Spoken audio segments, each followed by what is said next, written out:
ബാബർ ചക്രവർത്തി അയോധ്യയിലെ 1528 കടന്നുപോയപ്പോൾ അവിടെ അമ്പലം പൊളിച്ചിട്ടാണ് പള്ളി പണിതത് എന്നതിന് ഇതുവരെയുള്ള ഒരു പുരാവസ്തു ഗവേഷണവും ഒരു ഖനനവും ഒരു തെളിവ് നൽകിയിട്ടില്ല.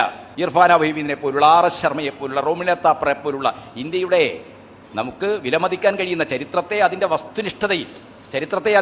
വസ്തുനിഷ്ഠമായ തെളിവുകളുടെ അടിസ്ഥാനത്തിൽ പരിശോധിച്ചിട്ടുള്ള ഒരു ചരിത്രകാരന്മാരും ബാബറി മസ്ജിദ് 1528 പണിതത് പള്ളി അമ്പലം പൊളിച്ച സ്ഥലത്താണെന്ന് പറഞ്ഞിട്ടില്ല. അതിനുള്ള ഒരു തെളിവും വസ്തുനിഷ്ഠമായിട്ടില്ല. പക്ഷേ RC മജുംദാരുടെ പുസ്തകം വായിച്ചാൽ നിങ്ങൾ എന്താ കാണുക?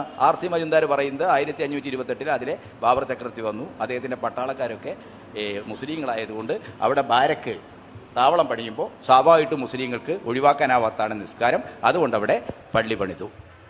ആ പള്ളി പണിത സ്ഥലമുണ്ടല്ലോ, ചിലപ്പോൾ ഒരു ക്ഷേത്രം പൊളിച്ചിട്ടാവാം, അയാളെ തോന്നലാണ്.